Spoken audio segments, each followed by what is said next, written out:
This is sick. Put this to music. I don't think he stepped out either. That may be the greatest catch I've ever seen.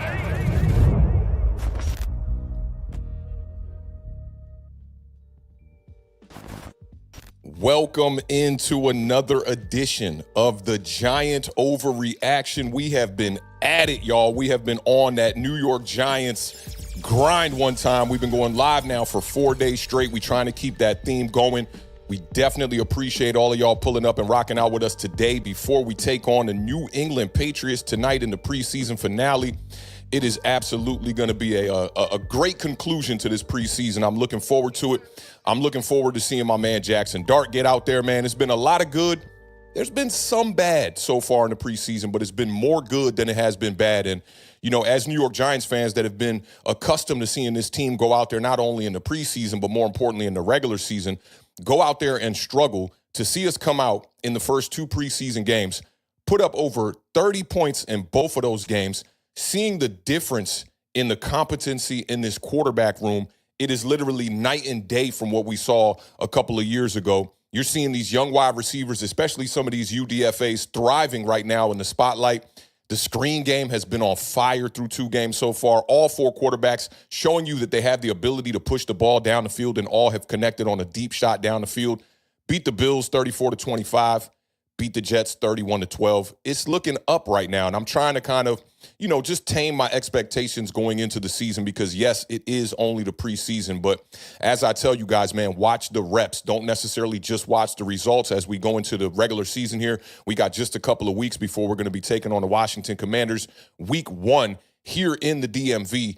Things are definitely getting excited. And today, I wanted to talk about, you know, just a couple of players to keep your eyes on in this matchup tonight against the New England Patriots. I'm looking forward to seeing how we match up against some of their guys as well. I like a lot of the guys on the New England Patriots roster. I like how they upgraded that running back room. They got a slew of depth at the wide receiver position, so I think it'll be a really good challenge for our cornerbacks in this game and our secondary as well. But it's definitely just going to be a nice little matchup I'm looking forward to. And for those of y'all that don't know, I'm doing all the Bleacher Report New York Giants recaps immediately following the games. Tonight, we will be doing another one of those. It's going to be a late night slow burner, probably around midnight.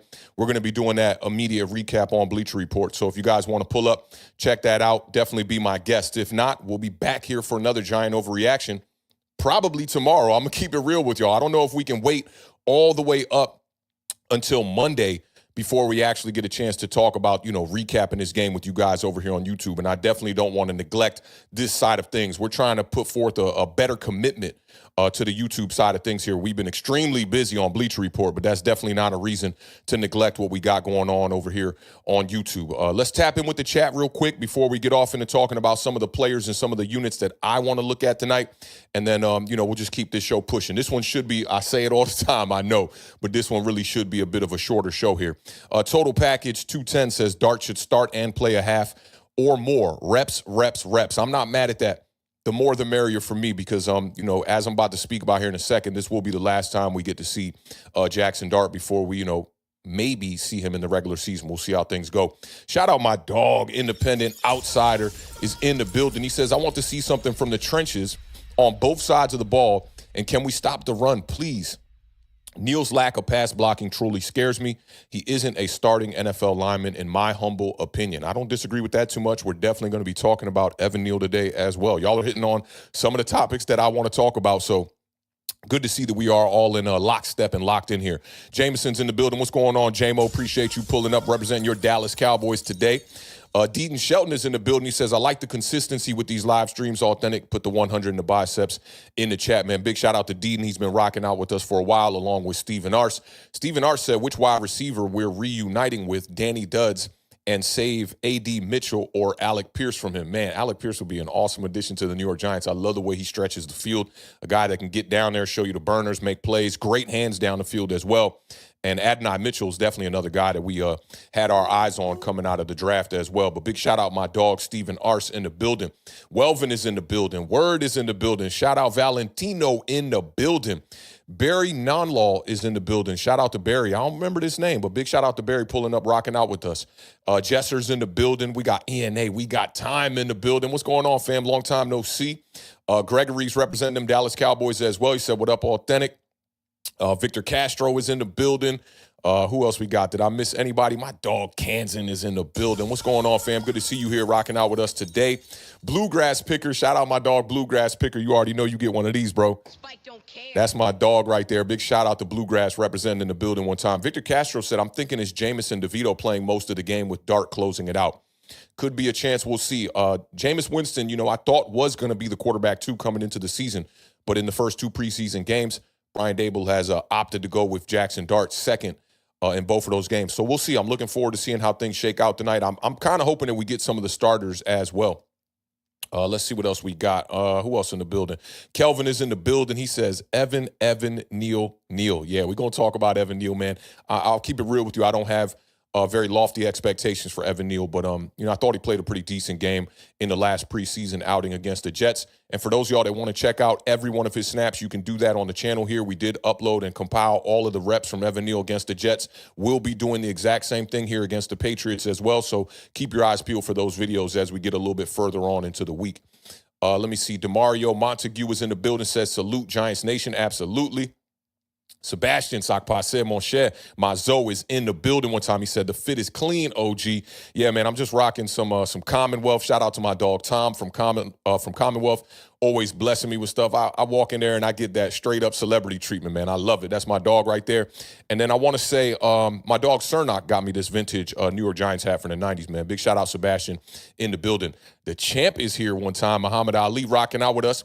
Pete Cho in the building says, I low-key want Dart to have a so-so game to quiet all the pundits calling for him to start over Russ. Listen, I just want to see good ball, man. Go out there, put pen to paper, man, and produce while you're out there. I don't want to see Jackson Dart. I already know what the narrative is going to be if Jackson Dart goes out there and throws an interception or something like that. I want to see clean football. But I do see the perspective you're coming from here. Shout out my dog, Javi Bori, in the building representing all the Puerto Ricans. He said, what's good, brother? I feel that we are going to have a better season than people think. Right now, I'm sitting at about 7 wins, and I do think that that is a possibility. If that defense can get out there, play some top-notch football, put this offense in a position where they have good field position and be able to have some short fields, get some easier, quicker points on the board. Y'all know last year, man, 16.1 points per game. That's not going to get it done. TCCAA is in the building. He says, yo, what's going on, fam? Hope all is well. And then Stephen R. said, you drop a lot of gems on the show on YouTube 100, but the one that is relevant now more than ever and been on my mind and seen by Dart, a decisive quarterback is a good quarterback, helps the offensive line. Yes, man, a decisive quarterback is an offensive lineman's best friend, and we are seeing that. I'm a football fan that definitely keeps my eyes around the league, and I watch all the other teams and all the other quarterbacks, and quarterbacks coming out of college as well. I won't say that I'm one of the, college quarterback evaluators that is first to the equation, right? But I definitely get to it. I'm not one of the best. I don't keep my eyes on football all year long as far as college goes. But when it's time to start digging into these prospects, that's when I start to dig down and do the homework. But, even when I was a child and I played quarterback as a kid on Pee Wee, man, like being decisive when you threw the ball. I can remember this like it was yesterday, right? We only had like 3 pass plays in my offense as a Pee Wee quarterback, right? Tight end look-in was one of them. And my coach would always tell me, bro, you got to be decisive. Get that ball out of your hands as fast as possible. Get a clean snap, throw that ball out. It's been something that I've been taught since I was a kid. And the more and more you get up to the professional level, it's even that more important because the game is moving that fast. So good to see my dog Stephen Arce in the building and real recognize real, bro. Facts. I see you dropping your gems as well, not only here in the chat, but also on Twitter as well, man. I don't know about that Jalen Waddle one, though. I got to give a little pushback on that. But shout out my dog Stephen Arce in the building. Bookend Tackles is in the building along with El Scorcho. We got Operation Blue in the building, says not sure if he's playing, but I need an Abdul sack. Me too. I hope Abdul plays today. And that first sack, man, I tweeted this out on Twitter like months back when we first drafted him. I was like, that first sack that Abdul Carter gets at MetLife, that stadium is going to absolutely erupt. And I would love to see that happen tonight. Bluegrass said I had a great quarterback to block for in high school. That's what's up. I ain't going to sit up here and tell you I was a great quarterback in high school or something like that. Nah, we definitely ran a more running style of offense. And by the time I got to varsity, they were like, hey, look, buddy, you're only about 5'6" right now. We're not going to have you playing quarterback. I think you should shift to wide receiver. And that was basically the end of my football career. And ironically, I sprouted up in my senior year and went from like 5'5", 5'6" to like 6', 6'1". It's kind of I guess God works in mysterious ways. You know what I'm saying? I don't think I had no business playing football anyway. I did not like getting tackled. I got to keep it funky with y'all. Shout out my dog, no Mets, no Nets, no Jets. He says, no, I want Dart to continue to look better than the last performance. He said, fuck what the pundits say. Let the rookie continue to perform well. His time is coming regardless. That's facts right there. That's facts. Valentino said the wing T. Yeah, man, I was doing my best impersonation of Cam Ward when I was in high school and when I was on Pee Wee. That's a fact. Barry said, let's tighten up on third downs this year. In my opinion, it's been our Achilles heel. The last few years, the defense gets worn the fuck out. That's facts right there. I want to see the run defense step up this year and the third down defense step up this year. We're going to talk about that a lot. Let's see. Word said, I wish the regular season would start already. It's here. It's here, man. The offseason flew by. I'm kind of surprised how fast it went, but I'm right there with you. And Word says, I'm ready. I feel you on that, fam. Stephen R. said, you mean Tyreek Hill take? Yeah, that Tyreek Hill take and the trade for Waddle take. I didn't like either of them. He said, but yeah, I want Waddle with Neighbors and Slayton being that deep threat with Dart. It'd be amazing. I just don't think the Miami Dolphins are going to go out there and do that. Let's see. Bookend Tackle said, many say you can't tell because he's playing vanilla defenses, but it's not the stats you look at. It's the little things he does when there's pressure, how he sells the play, how the ball comes out. Absolutely, bro. I'm right there with you, man. Let's pay attention to the reps in the preseason and not the results in the preseason. Bookend Tackle says it all looks good so far. I'm right there with you, man. Things are looking good. A couple of little wrinkles I want to iron out, and we're going to talk about that, today on this show, man. I definitely appreciate all you guys pulling up, rocking out with us, and especially y'all that are showing up to back streams and rocking out with me and showing support to what we do over here on Authentic and the Beard. But let's get into it, man. We're going to be talking about this preseason matchup with the New York Giants taking on the New England Patriots at home. This is going to be a good one, man. I'm looking forward to this. Let's go ahead and dive into, a couple of details and some of the players that we want to keep our eyes on in this matchup tonight at 8 p.m. Eastern Standard Time.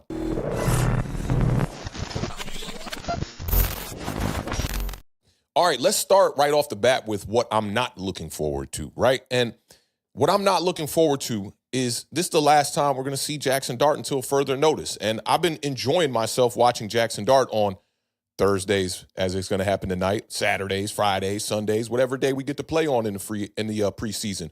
But I loved what I saw from him in the first two games, the up-tempo, man, just the way that he was running that hurry-up offense in the second half versus the Jets.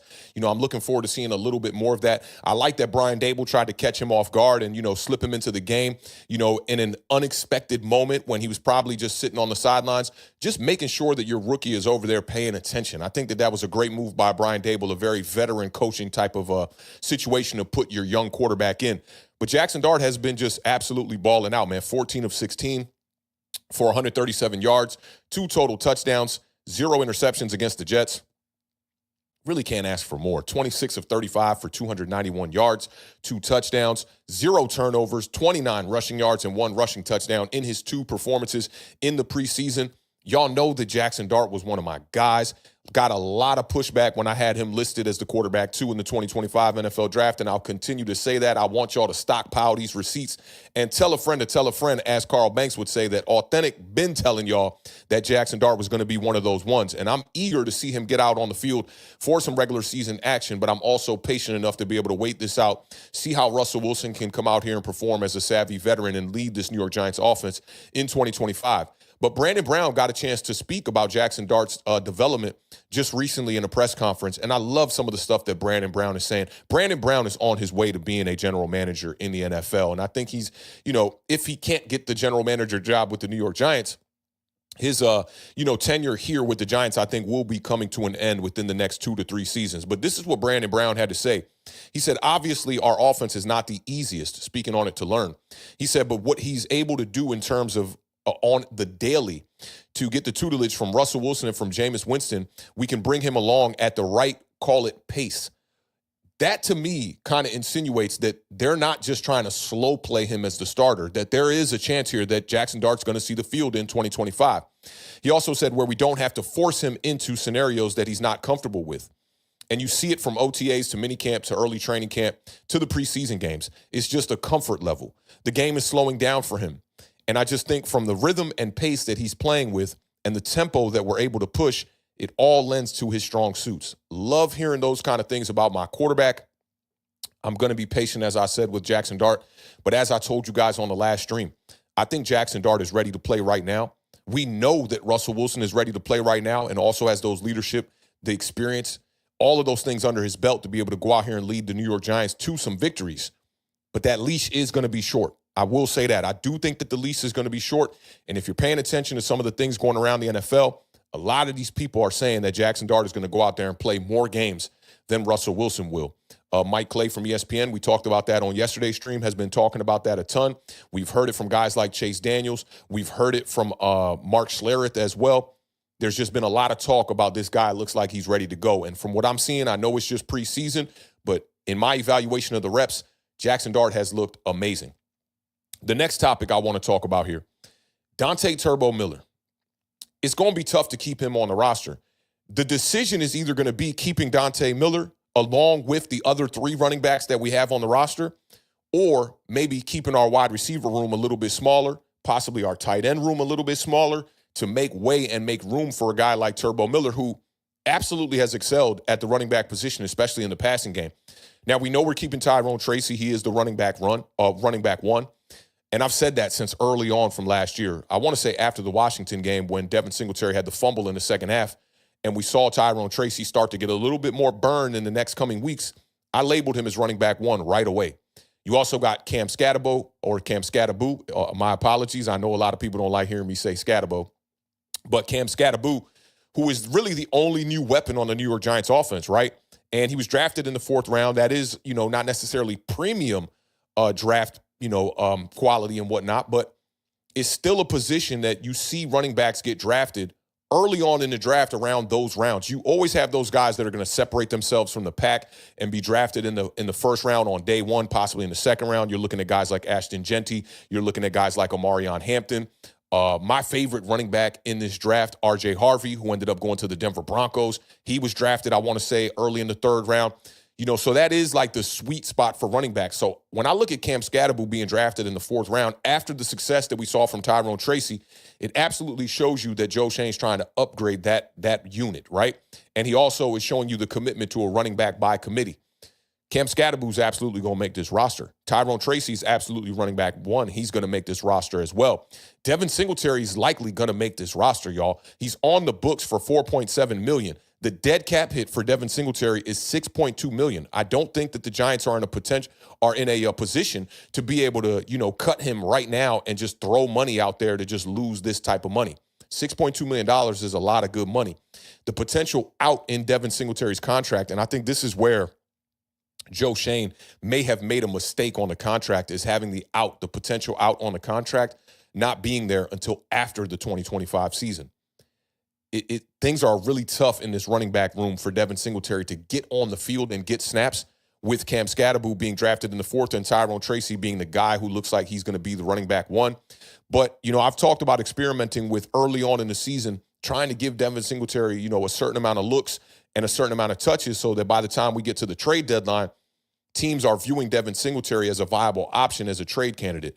But I think that that's definitely a Hail Mary type of situation. I do think that Devin Singletary is going to be a guy that's not going to have that much trade value, especially at this point in his career. Joe Shane went out there and told you guys that 27-year-old running backs tend to start to decline, at that age. And then he allowed Saquon Barkley to walk in free agency, but then he went out there and signed Devin Singletary, who was 27 years old. I always thought it was a mistake. And, we had Giants fans looking like complete idiots last year, in my opinion, taping over the Saquon Barkley name on the back of the 26 jersey and putting Singletary on it and praying to God, the football gods, that Devin Singletary was somehow going to be the replacement running back for a guy like Saquon Barkley, who was clearly one of the best running backs in the league. Thank the football gods and thank Joe Shane for having a bit of a insurance plan with Tyrone Tracy, drafting him in the 5th round of the 2024 NFL draft. And also, you got to thank the football gods that the injury in training camp with Tyrone Tracy wasn't something severe as we all thought it was. We thought Tyrone Tracy was going to be out for the year. And come to find out, he was only out for, a couple of weeks and was able to get there at the beginning of the season and be a contributor. So I think things are really tough for Devin Singletary. And it's also a tough situation for the New York Giants considering his contract situation as well. Now, Turbo has had a really good preseason campaign. He leads the Giants in receptions and receiving yards. That is pretty amazing for a running back through 2 preseason games. He has 11 targets, He's caught every one of those targets, 11 receptions for 123 yards. And that's all fine and dandy. Big shout out to Turbo Miller for going out here and really putting pen to paper and being a productive, member of the New York Giants running back room. But as I questioned a couple of days ago, what about the running backy type of stuff, right? Turbo Miller is not really so turbo when it comes out of the backfield. Against Buffalo, he had 10 carries for 22 yards. That's 2.2 yards per carry. That is the exact stat line. And I want to say it was Devin Singletary against the Houston Texans. But that is the exact stat line that Devin Singletary had in his preseason game last year. And I warned Giants fans, look, this should be at least a little bit alarming and a little bit of a concern. I'm not necessarily saying that it's a red flag when you come out and you get 22 yards on 10 carries in a preseason game, but it's all about the reps. And the reps from the running back position for Turbo Miller have not been that great. Against the New York Jets, he had 5 rushes for 17 yards. He did improve on the yards per carry and bumped that up to 3.4 yards per carry. You want to see that number in this game tonight against the New England Patriots go up. Let's see if Turbo can get above 4 yards per carry. And then I think we can really start to truly consider him over one of the wide receivers or over one of the tight ends or maybe over some of the offensive line depth or defensive line depth that we're looking forward to keeping on this team. Now, according to Matt Sytek of NewYorkGiants.com, and shout out to Matt Sytek, I want to say he's new on the roster for the Giants this year within their coverage of the team. He said that Dable mentioned last week that Turbo Miller's main competition to make the 53-man roster is not with the rest of the running backs on the roster. Instead, it's with players at other positions who are also fighting for the special teams spots. And they did experiment with having Turbo Miller return some kicks and return some punts. I believe he's returned 1 punt and 1 kickoff return during the 2 games in the preseason. But there's nothing really there to say that Turbo Miller should be kept on this roster over some of the other guys that have excelled as far as special teams candidates go, guys like Amir Smith-Marset and guys like Gunnar Olszewski, who have not only proved they can do it here in the preseason and in the minicamp portion of things or training camp portion of things, but also have proven they can do it in regular season games for the New York Giants. So Turbo Miller, absolutely a guy that I'm going to be keeping my eyes on in this game. Now, we talked about the wide receiver core and who I thought the New York Giants were going to keep. I listed 7 wide receivers. I do have guys like Lil Jordan Humphrey getting over the hump over some guys like Bo Collins. I had Bo Collins in my honorable mention, but I do think it's one or the other. Bo Collins and Lil Jordan Humphrey kind of are going to, supplement for the same role for the New York Giants, which is going to be a guy that's going to be able to stretch the field, a big body wide receiver that can do some of the possession stuff, do some of the intermediate stuff, but also be able to hit those home runs down the field. Now, that is a little bit different than what we're seeing from Jalen Hyatt. And Jalen Hyatt, I think, is in a tricky situation because he missed training camp with that injury, a good chunk of training camp with that injury. And I think it's going to be tough for him. A lot of people are speculating that Jalen Hyatt might not even make this roster. When I posted my 7 wide receivers that I thought the New York Giants would keep on the roster when we make the 53-man cuts next week on Tuesday, a lot of people gave me pushback on Lil Jordan Humphrey. A lot of people gave me pushback on Montrell Washington. We all know that Malik Neighbors, Darius Slayton, Wan'Dale Robinson are absolutely locks to make this roster, right? Jalen Hyatt would appear to be a lock, but the lack of productivity from 2024, I'm sure that's a reason to give fans a little bit of pause here. Now, he did have the nice 21-yard reception against the New York Jets last week, and I told y'all those were the kind of things I want to see from Jalen Hyatt. But if he is able to get some burn in this game against the Patriots tonight, I want to see him, build upon that success that he had against the Jets. And it was nothing egregious, but like I told y'all, I'm looking at the reps, and I liked that 1 rep that I saw from Jalen Hyatt against the Jets. He took like a 16-yard comeback, crispy route, and turned it into 21 yards. Now, like I said, he's coming off that terrible campaign where he only had 19 targets in 2024, and he was basically used as a decoy for the majority of the season. And even when Malik Neighbors and Darius Slayton were dealing with injuries, Jalen Hyatt could not find a real way to succeed on the field when he was given more opportunity. His best game of the year was against the Carolina Panthers, where he had 4 receptions on 4 targets. Those were half of his receptions on the season. He only had 8 receptions on the entire 2024 season. Now, a lot of people have been talking about the trades that just happened in the NFL. We just saw Denver trade wide receiver Devon Vele, and they got 2 picks. I think they got a 2026 pick and a 2027 pick for him as well. And I want to say one was a 3rd, one was a 6th or a 7th, but that surprised me. But Vele is a guy that, He's only played one season in the NFL, but he is 28 years old. So that is something to keep in mind. We did see John Mechie get traded from the Houston Texans to the Philadelphia Eagles as well in exchange for a 6th-round pick. So with people seeing a lot of these trades going around the NFL, lots of fans either want us to trade Jalen Hyatt or they want us to cut him. And I don't know, man, cutting a guy before his rookie contract ends that you had high hopes for like this, I think might be just a little bit jumping the gun just a little bit early here. But there are other UDFAs on this roster that have performed a little bit better that you would say deserve to make this team. And if Jalen Hyatt is in their way, if Jalen Hyatt is not going to be a guy in 2025 that's going to get on the field, have meaningful snaps and make meaningful plays, and most importantly, do what he does best, which is stretch the field, then maybe you should consider bringing in a guy who's a fan favorite like a Bo Collins over a Jalen Hyatt. That's not necessarily my thinking, but I understand why fans are thinking that way. Now, Bo Collins had an incredible training camp, but when you look at the preseason games, I think there is a lot to be desired. There's a lot to be excited about as well because he did have that, that 80-yard reception that he got from Russell Wilson on the first throw of the game, right? And that's huge. When you get those big, exciting, explosive plays down the field, you have no choice really but to just get excited about it. But he only got 3 targets in the game. He was not on the field for the first preseason game. And even in this last game, he was only on the field for 9 passing plays. I think that there's a little bit of discrepancy here, even though he did take a lot of first-team reps in practice in the absence of Malik Nabers and Jalen Hyatt. But a lot of fans are saying, giving me pushback on Twitter especially, like, wait a minute, why do you think that Lil Jordan Humphrey will make the roster over Bo Collins if Bo Collins has been seeing more of the first-team reps? And I'm about to tell you why. Lil Jordan Humphrey, in my opinion, has been a little bit more productive than Bo Collins. In the preseason, Lil Jordan Humphrey has 8 targets, 5 receptions for 56 yards and 1 touchdown. They cut him, and then they re-signed him, reworking the roster too.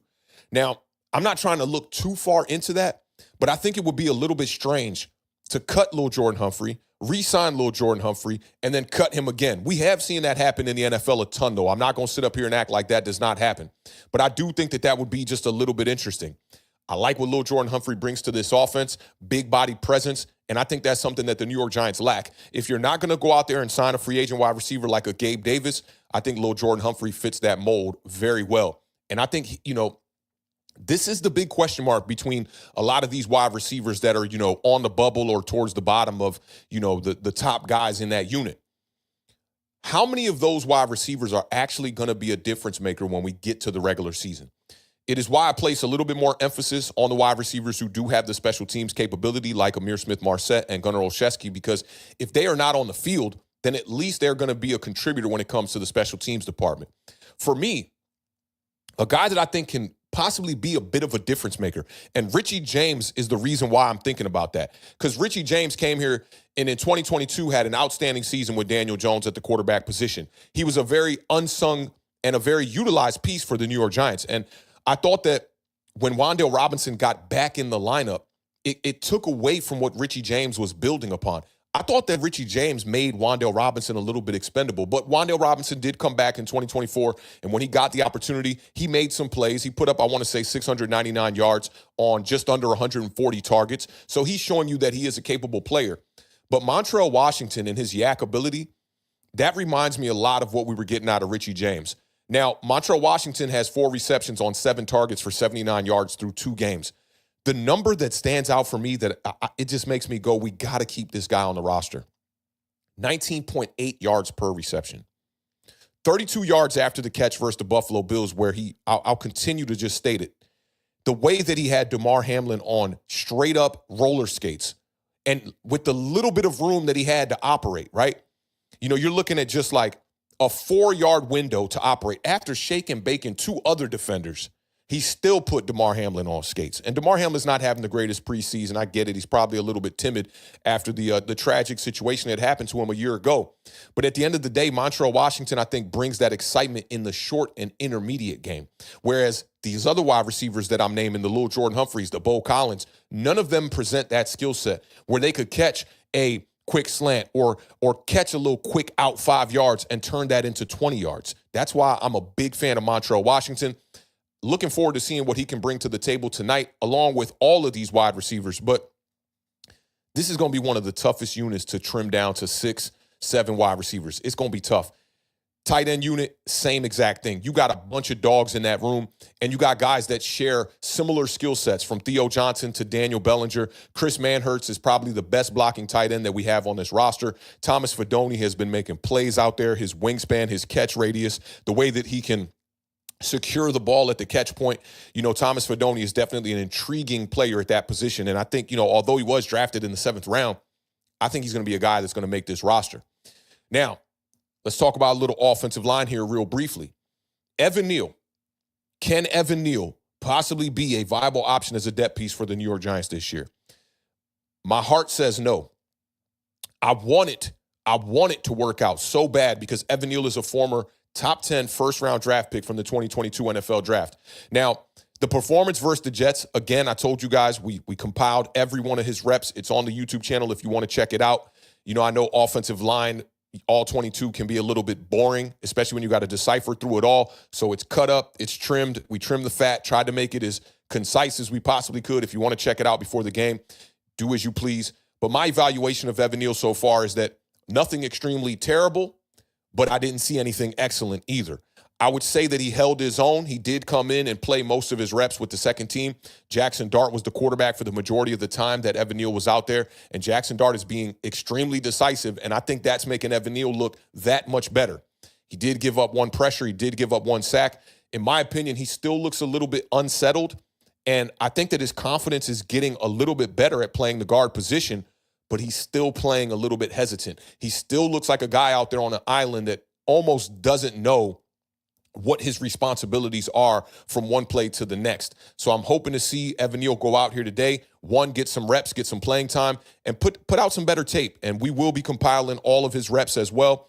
But I do think that Joshua Ezeudu looked a lot better in the last preseason game against the New York Jets, and I think that he's more of the viable option to be a bit of a swing guard, if we want to call it that, or a bit of a depth rotational piece that can get a couple of snaps, maybe come in the game on some bigger packages. We have seen Elijah Chapman playing fullback a little bit, and maybe Joshua Ezeudu can come in and, on those heavier, 12 personnel style type of packages, goal line packages, and maybe utilize him in the run game as well. But Joshua Ezeudu has looked much better at the guard position. And I want to say, I can't remember if Joshua Ezeudu was drafted out of North Carolina as a guard or as a tackle. I know we drafted Marcus McKeithen in the same draft as well, coming out of UNC, but I can't remember if he was a guard in college. But he just seems to be much more natural at the guard position, in my opinion. And I'm looking for him to be that guy that'll probably step up. Jake Kubis was another offensive lineman playing some guard and getting some reps as well, and played a little bit last year and put out some good tape. But so far in the preseason, has definitely looked a little bit lost out there. So, as far as the depth goes, the Giants' offensive line is still a little bit, a work in progress. And I can't go without mentioning James Hudson, who we're spending $12 million on over 2 years and has absolutely looked like he's not going to be a contributor in 2025. So we'll see how things go with the offensive line as we progress and get off into the regular season. I'm having a little bit of late coffee today. I do that I start my morning so slow. Like, I'll 9 o'clock get up, bullshit for an hour and a half, check Twitter, come downstairs, start prepping for a show and whatnot. And it feels like it's still the morning, and we're looking at 1:30 in the afternoon right now, but I'm having a little bit of late coffee. Shout out to all my coffee lovers out there, man. I try to drink a cup of Joe every day. All right, let's move on to the next position though here. I need to see better performances out of these running backs. I got to keep it real with y'all. Outside of Tyrone Tracy, there's a lot to be desired at the running back position from what we've seen in the preseason.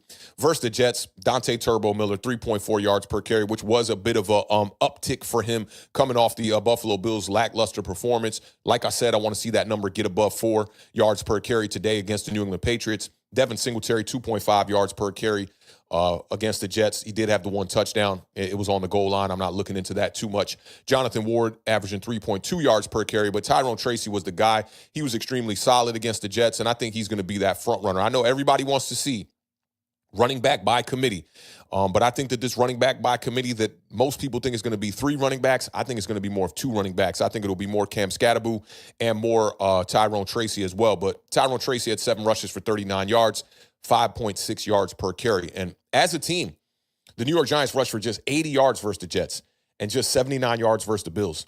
Jackson Dart was our leading rusher against the Bills. He had 24 yards. Let's get this team over 100 yards in this game. And that's not asking for a lot, right? As a whole team, especially when you have a quarterback who has that mobile skill set within his game like a Jackson Dart, we absolutely got to get over 100 yards in a preseason game. We're talking about going up against backups out there, third string, fourth string. There should be guys that are getting more chunk yards on the ground. So I hopefully want to see that today. We'll see. Maybe Tyrone Tracy might not even play this game. I know there are a lot of guys on the bubble. Jonathan Ward and Dante Turbo Miller, I think, will be the guys that will see a lot of action. And I'm hoping that we can see Cam Scatterbo because we have not seen him in the entire, the entirety of the preseason period here so far. So it'd be nice to see him get a couple of reps and just see how the speed translates and, how his physicality will translate to the NFL because we know at Arizona State, that dude was an absolute dog, and he was carrying that team single-handedly to victories. And he's a guy that can excel in the passing game. I want to say he had 600 receiving yards at Arizona State in his senior year. And, he's just a guy that can get into the end zone, contribute in the passing attack. Let's see a little bit of that on display today. Hopefully Brian Dable wheels him out there for a couple of reps. We shall see. The other unit, I'm basically breaking down their unit here, but let's ramp up the pressures, man, on the Patriots quarterbacks tonight. Like, that's just been a thing that, like I said on the last stream, right? It's not a concern. I'm not concerned with the New York Giants pass rush, right? But I just want to see us get to the quarterback before we get to the regular season so that we're not slow ramping things up. Against the Jets, the Giants had 8 pressures, 3 quarterback hits, 5 quarterback hurries, and 1 batted pass at the line. It was absolutely a regression from what we saw against the Buffalo Bills. Now, keep your eyes on outside linebacker Trace Ford. He has been having a really good preseason. He had 2 pressures against the New York Jets, and he's just been a guy that's been getting TFLs. He's been in the backfield. I think he's a player that's flying under the radar a little bit. He might be at the top of my list as far as players I'm going to be looking at today because he's definitely on the bubble for this roster, but we need depth. When I see guys like Azeez Ojulari with the Philadelphia Eagles now, and I saw him in the preseason and having a little bit of success, it made me kind of ponder and be like, maybe we should have kept Azeez around as a depth piece, possibly. But we also brought in a bunch of other guys. So, guys like Chauncey Golston, guys like Roy Robertson Harris. So, we did kind of supplement for losing a guy like Azeez Ojulari. But 1 pressure from Abdul Carter, KJ Cloyd, Kayvon Thibodeau, Deontay Johnson, who's been getting snaps at inside linebacker, and Chauncey Golston. I want to see those pressures ramp up. Darius Alexander had a pass rush win rate of 12.5%. It was one of the highest on the New York Giants as far as defensive linemen go. And Golston and Alexander, they were the only New York Giants with a pass rush win rate above 10%. Let's ramp that up, like I said. Against Buffalo, we had a lot more pressure on the quarterback, but it was also a lot more dropbacks with the Buffalo Bills quarterbacks. But we had 17 pressures, 2 sacks. None of those sacks came from the starters. 5 quarterback hits, 10 quarterback hurries, 3 pressures from Abdul Carter. And that was Abdul Carter's, I don't want to say welcome to the NFL moment because the welcome to the NFL moment happened against the Jets when he got flattened out. But that was like him arriving, right? Coming out there, getting 3 pass rush reps and getting 3 pressures on the 3 reps. Love to see it. Trace Ford had 3 pressures in that game as well. And DJ Davidson also had 3 pressures. You had 2 pressures from Timon Fox and Roy Robertson Harris. Roy Robertson Harris is the guy that I think is going to be playing the majority of the snaps at 3-tech once we get to the regular season. I think it'll be him, a little bit of Darius Alexander as he comes along. But I think that, Roy Robertson Harris is a guy that is going to be a big contributor for the New York Giants. 1 pressure from KJ Cloyd, Jordan Riley, and Raheem Nunez-Roches. I could do without Nunez-Roches on this roster. I think he's a guy that's on the bubble as well. But Giants had 0 sacks against the Jets, 2 sacks against the Bills. Starters haven't had no sacks yet. Give me a sack today with the first team if they're going to be out there. That's all I'm asking for.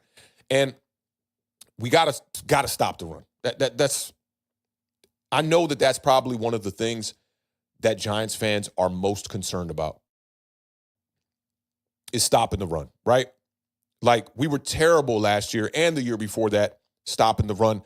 I thought the Giants played decent versus the Bills as far as, our run defense goes, but also didn't have a lot of opportunities.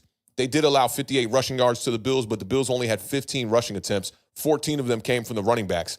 Their running back, Ty Johnson, averaged 8.7 yards per carry. He had 3 carries for 26 yards. Frank Gore Jr. averaged 4.2 yards per carry with 5 attempts for 21 yards. Trace Ford, he is the man I'm talking about a lot on this stream. He had 2 run stops versus the Buffalo Bills. So, again, keep your eyes on Trace Ford tonight. Got to clean up some of the missed tackles. Deonte Banks, critical missed tackle against the Bills. Nick Jones is a guy that I think is not going to make this roster. He has a missed tackle rate of 100% through 2 games. Granted, he only had 2 opportunities. He's missed tackles on both of those opportunities.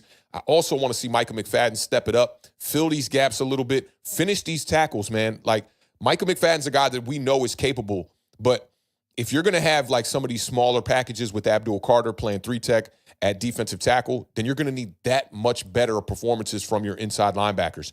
And when Shane Bowen first got here to the New York Giants, I'll never forget it, on HBO Hard Knocks, he said there is going to be extra emphasis on these inside linebackers, and they're going to have probably the toughest job of any player within that defense. Not worried about Bobby Okereke. Not necessarily worried about Micah McFadden. I just want to see it. I want to see it to believe it. The Giants against the Jets absolutely struggled to stop the run. Jets rushed for 65 yards in the first quarter. Second possession featured 10 runs and just 1 pass from Justin Fields. Braylon Allen had the 7 for 34. On the first 2 drives, he was averaging 4.9 yards per carry. The Jets rushed for 141 yards on the day at 4.3 yards per carry. That's not going to cut it, especially when we're only rushing for 80 yards against them. Cannot be allowing teams to rush for 141 yards. And the Giants coming out of last season, they allowed 136.2 yards rushing per game, which was ranked 26. Got to find a way to ramp all of that up, find a way to be able to get this defense to be able to stop the run. If the defense can do a few things in 2025, the New York Giants got a great shot at winning 9 games and getting to the playoffs. Step up that run defense, get after the quarterback in a major way, and get Russell Wilson and Jackson Dart favorable field position. Like, I want to see takeaways, man. I want to see interceptions. I want to see guys getting after the ball, stripping the ball, fumble recoveries. We need this defense to perform to the expectation that we know they can, right? Because now we have all these dogs on paper, from Paulson Adebo at cornerback 1. People have gave up on Deonte Banks. I have not gave up on Deonte Banks, and I think he is the cornerback 2 going into the year. We do want to see Cordero Flott go out there and continue to play well, but I think this is Deonte Banks' job to lose. You got Javon Holland at safety along with Tyler Nubin, who, man, look, Tyler Nubin got to step it up this year. I'm going to keep it real with you. There were too many times on tape last year I saw him out of position. And if he has a slow start to the year, let's say 5-6 games into the year, if I'm Shane Bowen, I'm ready to make that move to Dane Belton very early. But I like what we have in that secondary. A lot of youth. You look at the linebackers from Bobby Okereke, great linebacker. Micah McFadden, serviceable at the linebacker position. Brian Burns, Kayvon Thibodeau, Abdul Carter on the outsides with Dexter Lawrence in the middle. Darius Alexander, we want to see you step up tonight and put pen to paper with these reps, right? And then you got guys like Chauncey Golston that are going to come in.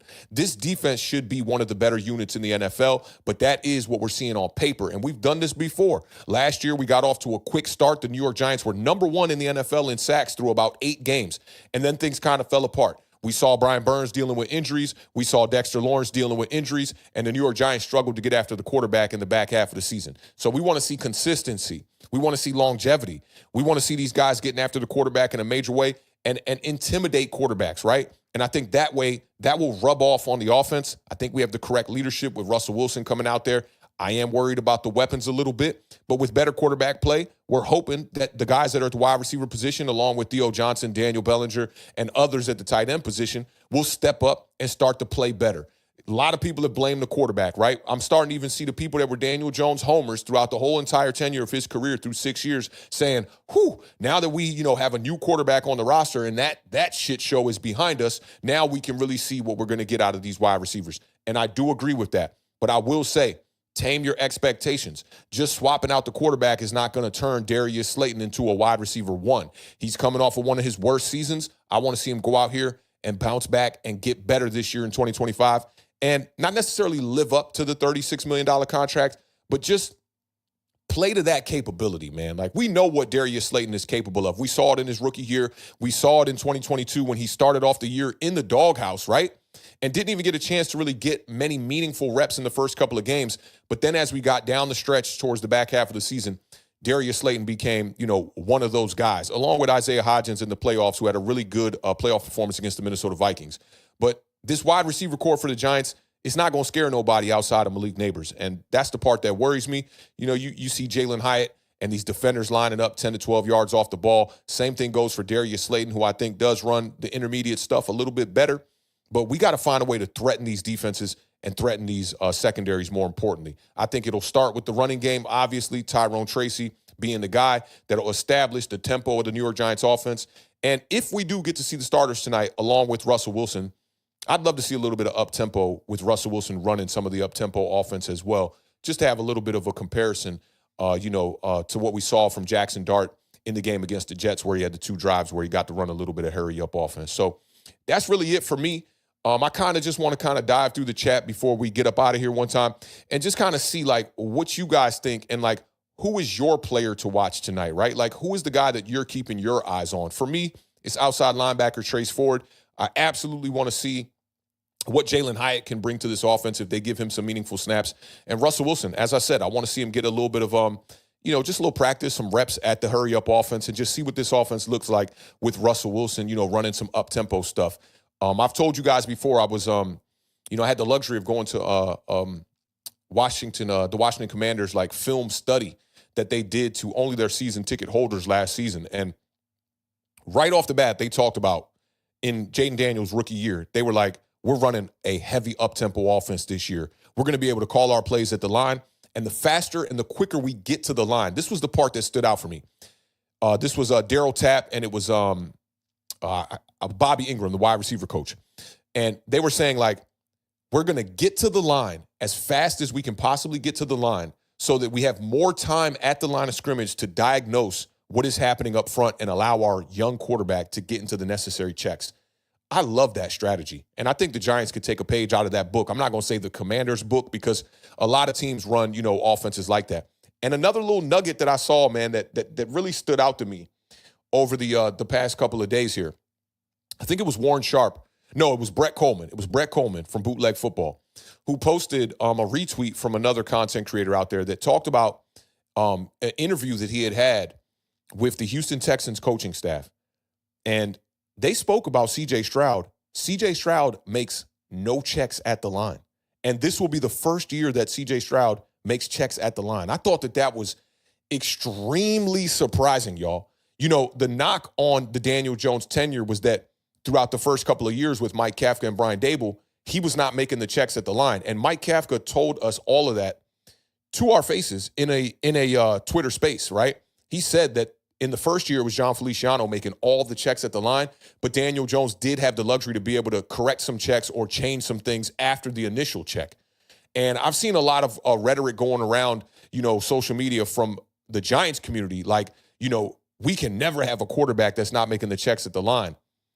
I think C.J. Stroud is kind of showing y'all that there's proof in it that it's okay for centers to make the checks at the line, especially if you got a veteran guy playing that position. And we did in a John Feliciano. I thought we released him a little bit too early, but just something to think about there from the quarterback position, and the development and watching Jackson Dart start to take more snaps on the field and seeing how much responsibility Mike Kafka and Brian Dable are going to give Jackson Dart once he does get the opportunity to take over for the New York Giants. But let's tap in with the chat. I see we got a couple of super chats to go over as well. We'll start there. And then also just see which player you guys are looking forward to checking out the most tonight. And, yeah, we're going to get y'all up out of here before the top of the hour, man. So big salute to all of y'all for pulling up and rocking out with us today on this edition of the Giant Overreaction. Shout out my dog, Ben Harris. He said, pay attention to the Patriots wide receivers tonight for cutdowns. And I do have their roster pulled up here because I wanted to talk about their wide receivers, right? They have, and this is 2 years in a row that they have had just a large stable of wide receivers that are all in the same kind of ballpark. Now, Ben Harris knows because we talk a lot. Oh, this is a dope feature that StreamYard did. When I switched the tab, they give me a little screen right here that shows me what's going on. That's kind of fire right there. But me and Ben Harris were talking about one of my guys coming out of the draft in Efton Chisholm III, man. This kid, I think he was out of some super small school. I can't even remember the name of the school. It might have been like Western Kentucky or something like that. But when I saw him during the Senior Bowl and Shrine Bowl week, this dude was just standing out, man. He was making play after play after play. They were giving him jet sweeps. He was catching bubble screens. He was catching balls down the field. He was active in the special teams department. So if there is a way that this guy does not make the roster, in my opinion, he's more impressive than most of the UDFAs that we have on the roster right now. I would absolutely be keeping my eyes on a guy like Efton Chisholm. Then you got the 2 wide receivers that the Patriots drafted a year ago that were both on my radar. I had high hopes for both of these guys. Jalen Polk out of Washington was absolutely a dog. Javon Baker, I can't remember where Javon Baker went, but he was more of a raw talent, a guy that I thought could come into the league and in about 1 or 2 years could have a lot of success. And I'll never forget it in the preseason, man.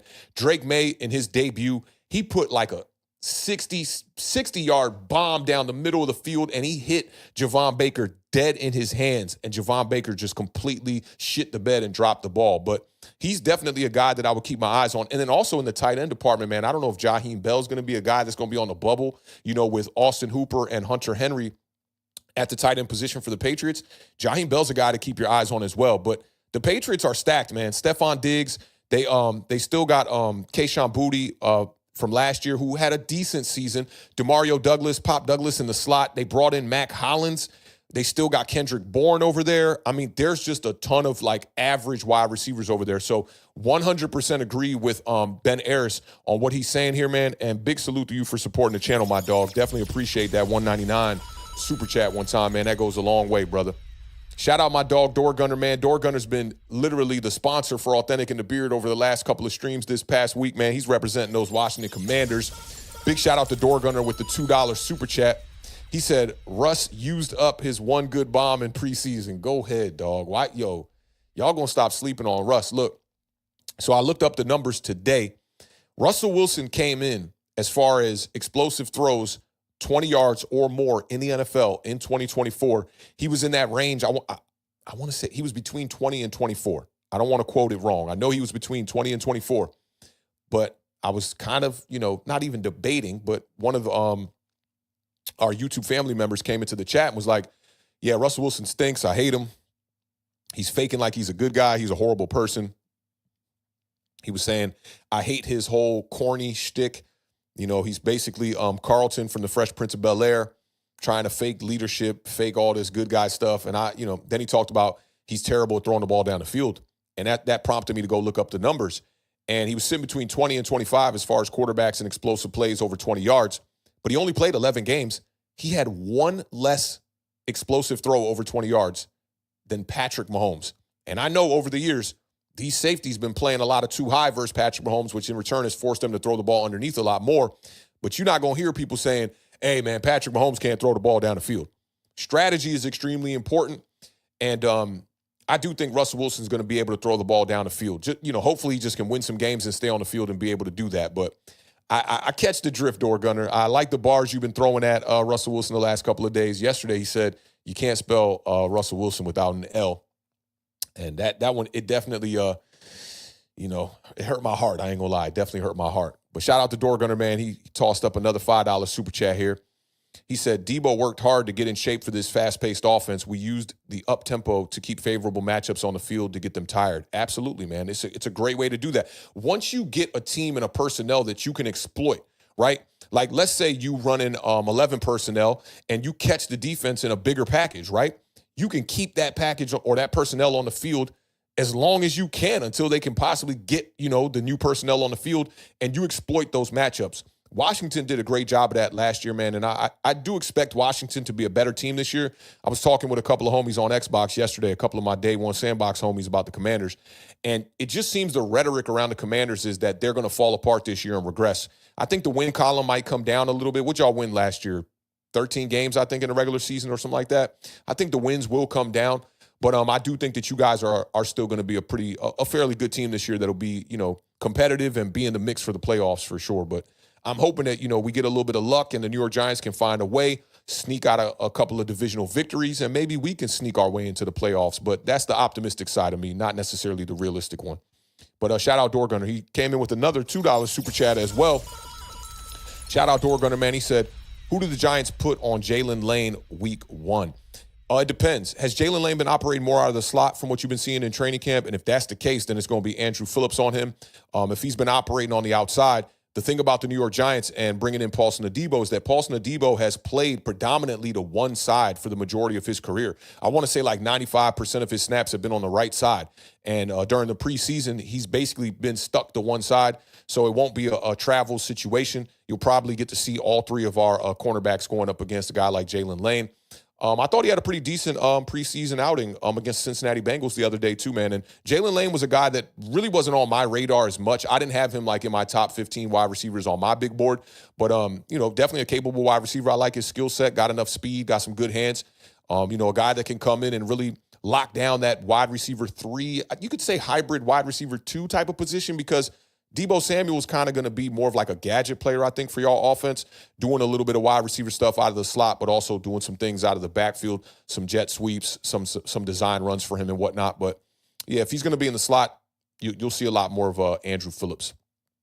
Shout out to all you guys that sent in the Super Chats, man, and supporting this channel. Y'all know that definitely goes a long way. And Door Gunner said slot and out wide. So, yeah, should see a little bit of, all of the cornerbacks for the New York Giants, and maybe a little bit of Cordero Flott if he gets the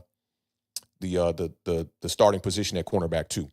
All right, let me scroll back here a little bit. Shout out my dog Diggy in the building, man. I appreciate you pulling up, rocking out with us today, man. That's another great New York Giants content creator. Diggy said that Polk is out for the year. It was just announced. That's unfortunate, man, because he had a very lackluster rookie season. Definitely did not perform to his capability. I think he was drafted in the second round, I believe it was.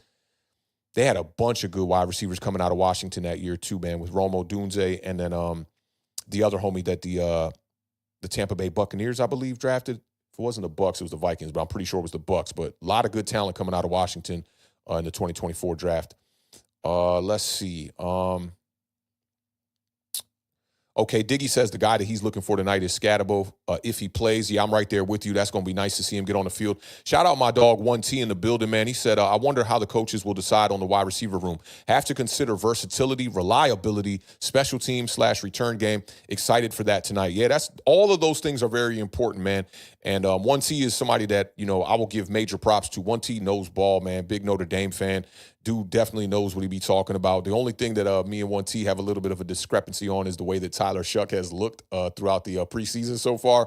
But 1T definitely knows ball, man. Appreciate you pulling up, rocking out with us today, and dropping some gems in the chat, man. Reliability is so important, especially with the injuries that we dealt with last year to the wide receiver core with Malik Neighbors, who was just straight up getting spammed with targets, and then also with Darius Slayton for, a couple of games there as well. So we shall see.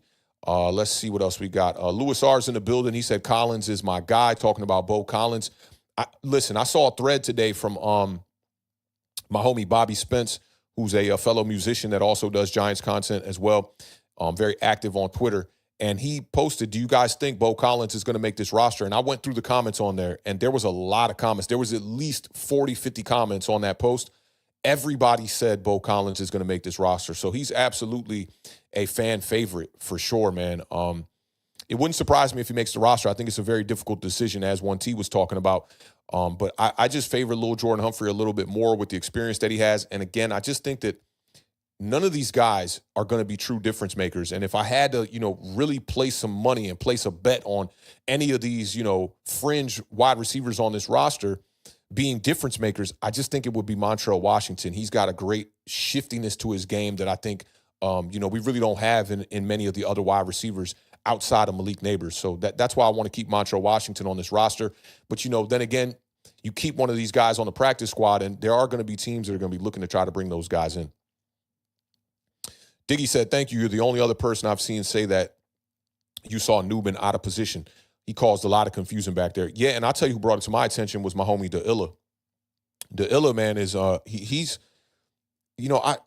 there's something with Giants fans and content creation that I think is a bit of a gray area, and it's when you point out the negative things in players, right? They look at it as you're bashing the player, but these are just things we want to see the player get better at. And Da'Illa is a guy that, he kind of focuses a little bit more on the things that the Giants need to improve in. But it does seem like sometimes fans just want to hear, like, the good stuff, right? And I understand that. Like, you don't want to tune in. I've had somebody say this to me on Bleacher Report one time, like, Authentic is the guy that's been bashing my team for 2 years straight. And I'm like, I ain't bashing the team. The team's just been bad. Like, I can't come up here and sell you fluff.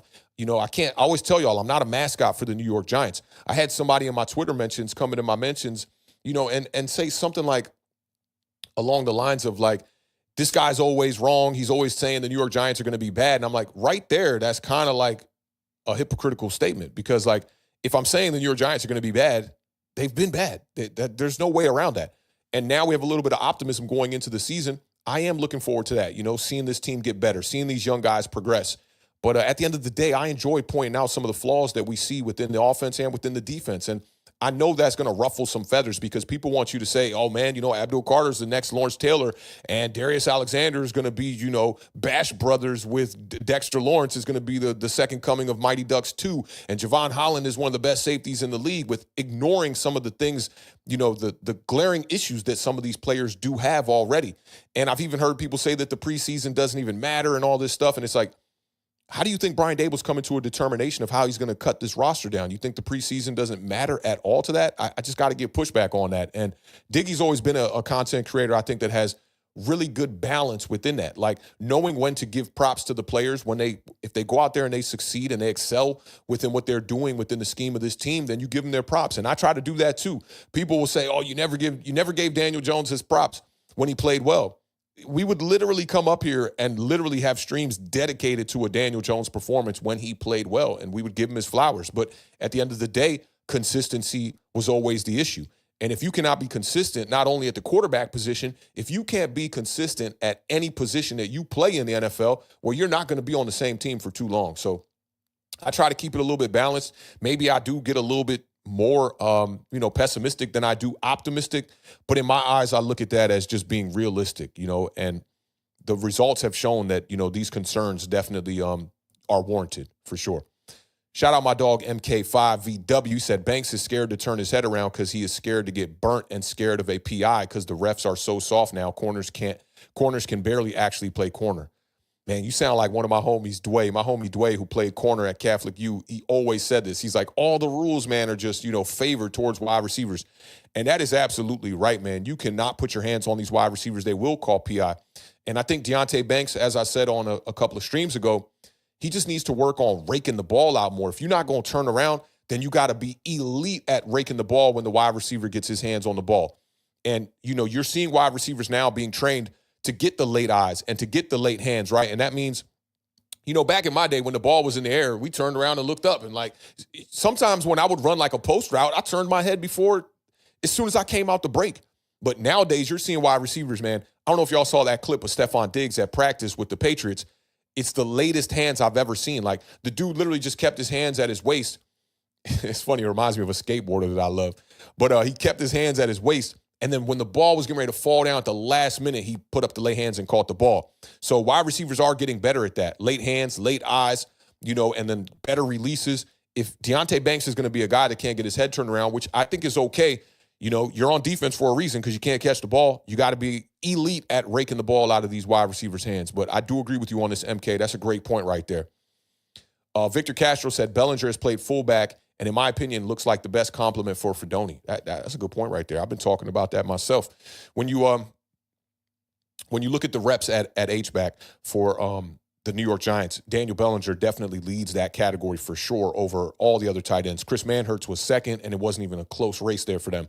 Bellinger's been efficient, bro. Like, I always talk about it. And listen, I've had some conversations with Frank Bellinger, Daniel Bellinger's dad, on Twitter, and we've DM'd and talked about this a bunch about opportunity for Daniel Bellinger and why they keep drafting over him and bringing in players over him. This is now 3 years in a row that they've brought in another tight end to really take his place. And dude looked really good in his rookie season in 2022. He ended up having the eye injury and has had to wear a visor ever since. But Daniel Bellinger is just like the definition of efficient when it comes to the passing game. 14 of 14 targets he caught last year. Just a guy that just continuously catches the ball, only 2 drops in his career. I'm rooting for Daniel Bellinger to make this roster, but people are looking at the contract. He is owed $3 million on the contract, and they think that that's a reason that they could cut him to just save some of that money. I understand that, but I think Daniel Bellinger is going to be a good contributor for this team, especially if we get, we're dealing with some injuries in that tight end room. So I'm right there with you on that.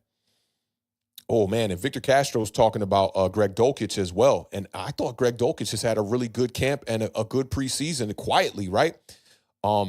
Victor said, lesson learned, Manhertz or Dulcich are probably gone. One of them going to go, I think. I really think, like, if it's not one of them, it's going to be Daniel Bellinger. And I think for me, Chris Manhertz is the guy that I could part ways with a little bit more easily, but he is our best blocker at the tight end position. If any one of these other guys from Dolkich to Theo Johnson to Daniel Bellinger to Thomas Fidone could actually block well, there wouldn't even, a guy like Chris Manhertz wouldn't have been on the roster even last year. So it's tough, man. The tight end room is super, super tough. And a lesson learned says out of the tight end, which one doesn't make the cut? Yeah, I mean, it's kind of the conversation we have now here, which is I think it's going to be Chris Manhertz, bro. I really do. I think the Giants are going to be a little bit more focused on trying to make plays down the field at the tight end position this year, getting back to, the targets in the red zone. Last year, we only had 2 targets or 3 targets in the red zone all year long to the tight end position. We got to ramp that number up. And when Dable was in Buffalo, off the top, I want to say it was 45 targets in his last 3 seasons to the tight end position, and they had 17 touchdowns over those 3 seasons. So let's get back to that, man. And Daniel Bellinger has been our best red zone tight end that we've seen since Dable and Mike Kafka got here. Victor Castro said Darius Alexander was invisible out there. He let guys get in his pads and got taken out of plays. He was giving up leverage from the snap, so that pass rush win rate is a miss. I don't know what he's saying right there, especially against backups. A misnomer. I'm either not familiar with that word or maybe it's a typo. But yeah, the pass rush win rate was a little bit, just a little bit smoke, I would say. But go back and look at Darius Alexander, right, when he was coming out of Toledo. He's not a guy that's going to be getting after the quarterback that much. He's brought in to stop the run, plug up gaps. He doesn't have that capability like a Dexter Lawrence has to be able to get after the quarterback at the D tackle position. If we wanted a guy like that, I would have went after Aeneas Peebles out of Virginia Tech. He was a smaller build, but he's a guy that could get after the quarterback a little bit more. But I'm looking forward to seeing Darius Alexander have a good night tonight. Let's see what else we got. We'll take a couple more and then we'll get y'all up out of here. Let's see. No Mess, No Nets, No Jets said Azeez was getting roasted by the broadcast during his most recent preseason game with the Eagles. Yeah, but he had that nice sack, man. Definitely got around the end, bend the corner. We know what Azeez Ojulari is capable of. Not good against the run. Fantastic at getting after the quarterback. Availability is the best ability. And Azeez Ojulari seems to always be injured, and that's been his problem, to be honest. Let's see what else we got. I'm going to scroll down here. I think we got another super chat, too, from Door Gunner. Let's see. Yeah, Door Gunner coming in with the $5 super chat one time. He said, interested to see what we get out of the tight end room this season. Tight ends not having to chip every play this season or with better tackles. Sorry about that. Yeah, that's a good point. For you guys over there with the Washington Commanders, Zach Ertz had a really good year last year. I think it's 8 touchdowns. I always can't remember if it was 7 or 8 touchdowns, but definitely put up a lot of yards. He was one of y'all best weapons of the year. So being that he'll have a little bit of less responsibility, I think it'll help him succeed even a little bit more this year as an old, aging veteran. And then you got to look at what's my dog? Ben Sinnott. I forget how you enunciate his last name. I know people always correcting me on that too, but I'll call him Ben Sinnott for now. A guy that was like an unsung player coming out of that draft that people thought was going to be like a sleeper and really didn't have quite the year that people wanted. He didn't even get on the field much. So I think that could help him out, because Zach Ertz was likely on the field because of his blocking capabilities as well as what he can do in the passing game as well. But we shall see. Shout out Door Gunner, man. Appreciate you supporting the channel, my dog. You've been rocking with us, bro. You've been definitely rocking with us. Let's see. We'll get this one from Pete Cho. Pete Cho says, I think Bellinger is the more likely cut candidate, especially with Chapman taking away some of those snaps at fullback. I don't know if that's a permanent fixture for the regular season, but we shall see. It would not surprise me if Bellinger gets cut, but it's just not what I would like to see from the New York Giants. Ben Ayers says, I sadly think Bellinger doesn't make the team. Yeah, that's a possibility. Definitely a possibility. Korean Trump supporter says, I think we can trade for T. Higgins or Jamar Chase, either one in the next offseason or trade that. You think the Bengals going to trade Jamar Chase? They just gave him that big-ass contract, and they just gave T. Higgins a big-ass contract too. Oh, that's very hopeful. I mean, shit. If we can get that done, I ain't gonna sit up here and say no. I would have brought in T. Higgins this year, to be honest. But Jamar Chase, that would be wild. That would be like Cincinnati Bengals like blowing the team up or something. I don't know if you do that with a franchise quarterback like Joe Burrow out there. I don't think that would be a smart move for them. Let's see. Stephen R. says, do you think Elijah Vera Tucker gets re-signed by the Jets? I would love to sign him and draft center, then offensive line. is set for a while. Yeah, I think he makes the squad. You're right about the offensive line, though, man. Like, we do need to readdress the center position. A lot of people were high on John Michael Schmitz coming out in that draft. What was that, 2023? And, we spent a second-round pick on him, and he's not playing like a second-round player. We need to see him get better. And honestly, from what we've seen on the field from him, it doesn't give me a lot of hope for John Michael Schmitz. So that's a position that needs to be addressed. And then it depends as far as offensive line in the draft, like where we would draft him in 2026, because for me, if the top of the class is full with tackles, I would prefer to not go that route in the first round. But if you have a guard that's, let's say something like, a couple of tiers above what Gray Zabel was coming into this draft, then yeah, I would definitely spend a first-round pick on offensive line. But I prefer going wide receiver this next draft. I think we're going to need a real deal weapon. And if you can catch a guy like a Matthew Golden, Tedero McMillan type of player like that, yeah, I would love to bring in somebody like that on this offense. That would be awesome. 1T said that Elijah Vera Tucker is definitely going to get an extension. I haven't been keeping my eyes on it too much, what's going on with them over there. But, from what I know from him, he's a player that you wouldn't think is going to get cut. Solving the Race Problem says, salute, Authentic. What's good with the documentary? We've been dropping a couple of episodes already. Go ahead and catch up with those. We did the Shador Sanders version. We did the schedule release version as well. So we will be releasing mini docuseries episodes throughout the year.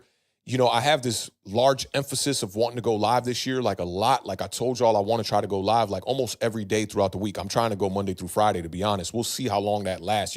It's kind of like when you, a lot of people will be like, man, this is the year they get those, what are they? The New Year's resolution, right? And they're like, man, I'm going to be in that gym, bro. I'm going to be in that gym 5 days a week. And they start off, January, they might be there every day for an entire week. And then you get to February and you start falling off a little bit. So, as I said before, I'm not trying to throw it out there in the atmosphere and it hasn't come to fruition yet, but I'm kind of trying to put it out there so I can force myself to do it.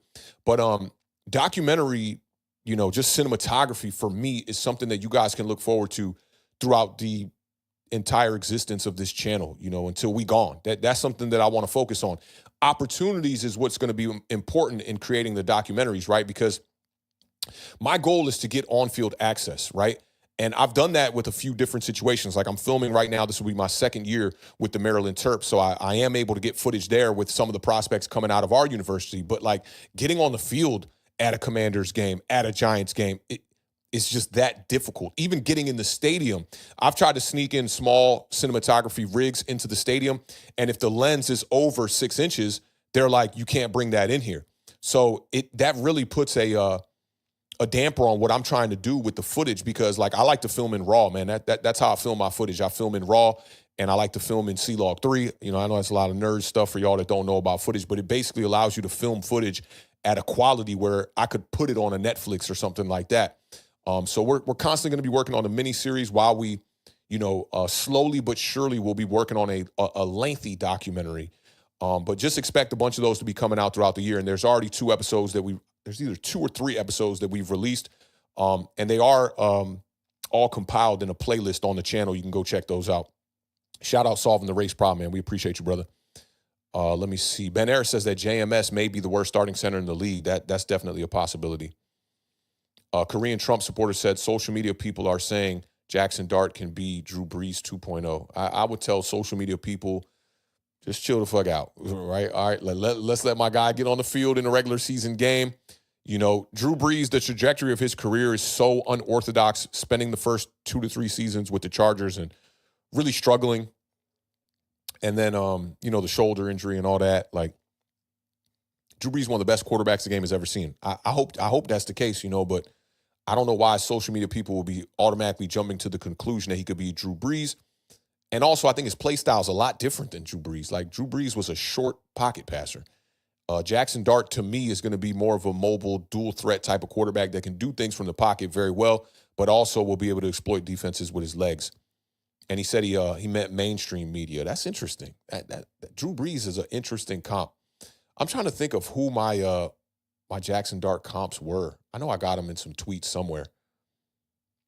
I would say more like a Jalen Hurts with a little bit more passing capabilities. I like the Jalen Hurts comp. A lot of people have been saying that one too.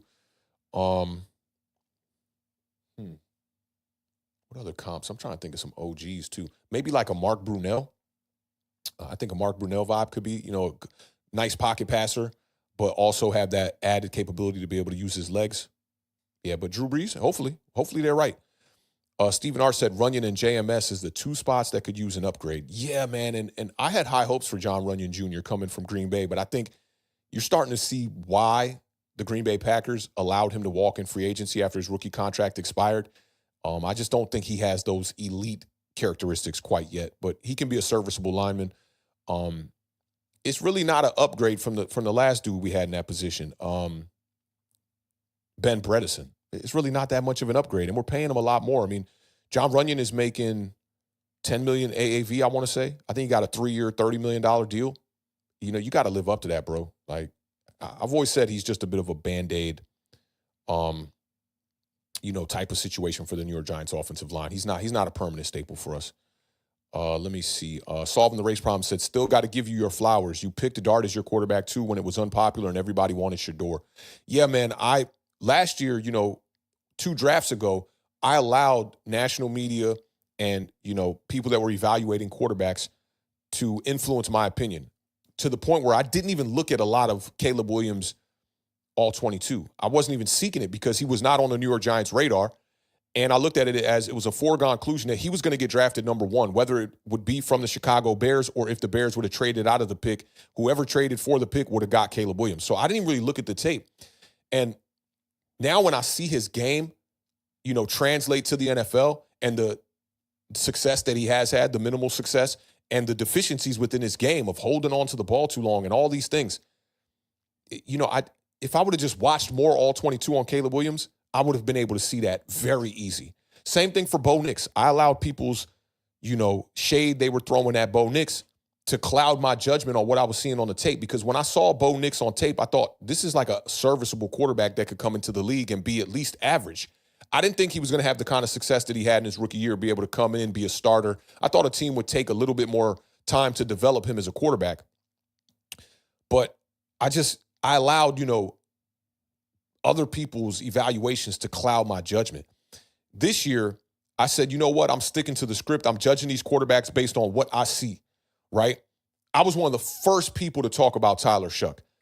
And that was because one of my homies that's a Cowboys fan, my homie Ben, he put me on. He was like, when he saw my first top 3 quarterbacks, he was like, I love that you got Jackson Dart at 2 and you're not going with the narrative. And then he was like, the guy that I'm really rooting for that I think is going to be a solid NFL quarterback is Tyler Shuck. And I was like, who the fuck is that? So I was like, man, let me go get my hands on some Tyler Shuck tape. Shout out to my dog, Matt, that's been helping me out with getting my hands on a lot of all-22. He sent me some of the Tyler Shuck tape. And when I started to break down Tyler Shuck, I was like, oh, my first impression was like, whoa, this dude looks like an NFL quarterback right now.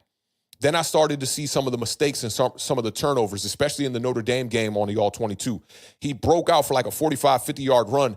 And then as the defenders are kind of closing the space on him, he gets completely scared, shits the bed, and just like falls down to his knees and throws the ball up and just fumbles it. It reminded me of a Daniel Jones type of mistake.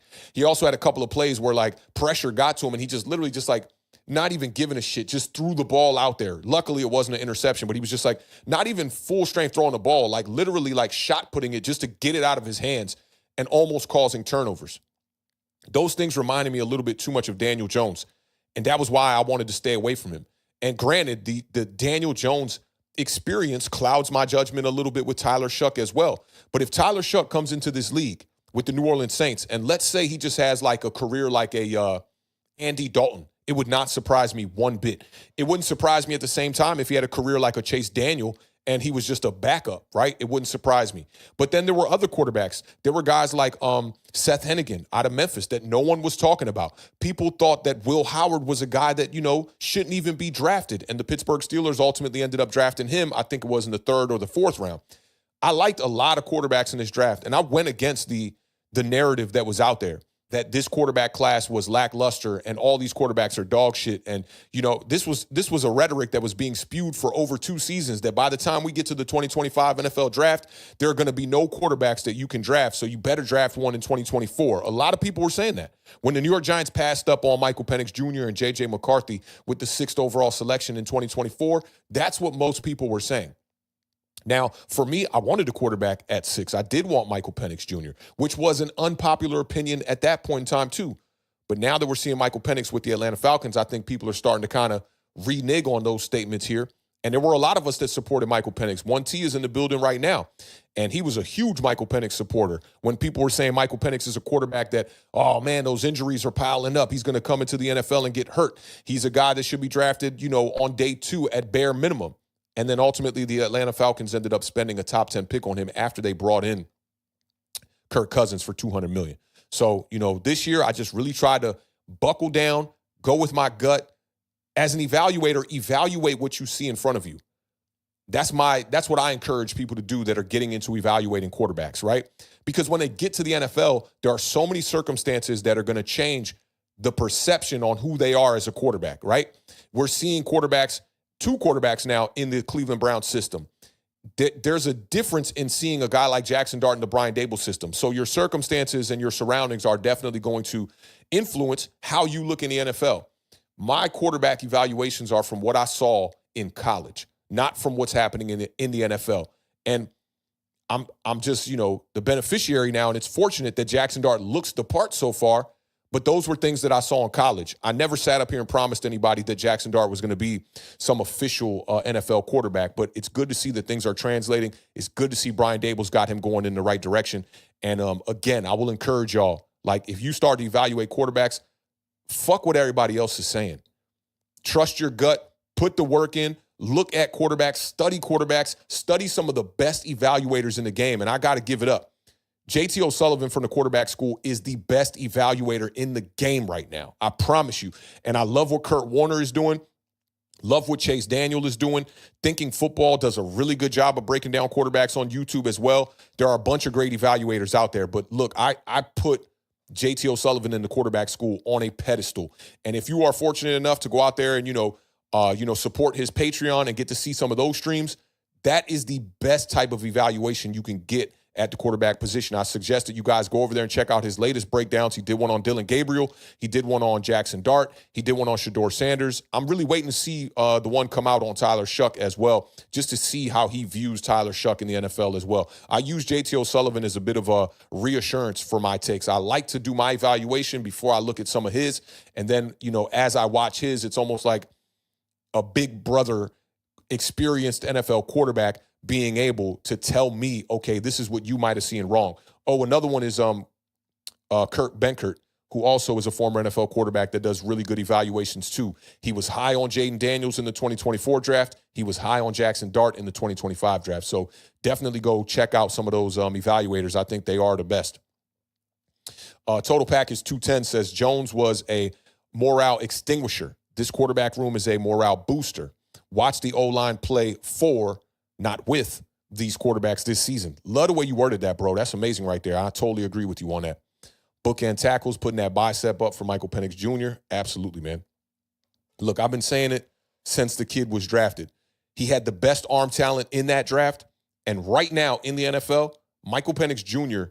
has top 5 arm talent. And I'm being a little bit reserved when I say top 5 arm talent.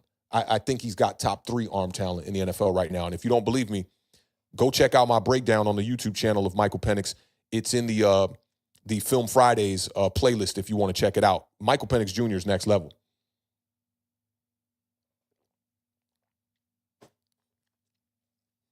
Korean Trump supporter said, go with the underdog mentality the whole season. I'm right there with you. I try to stay in that vibe all the time, man. That's a good point to bring up as well.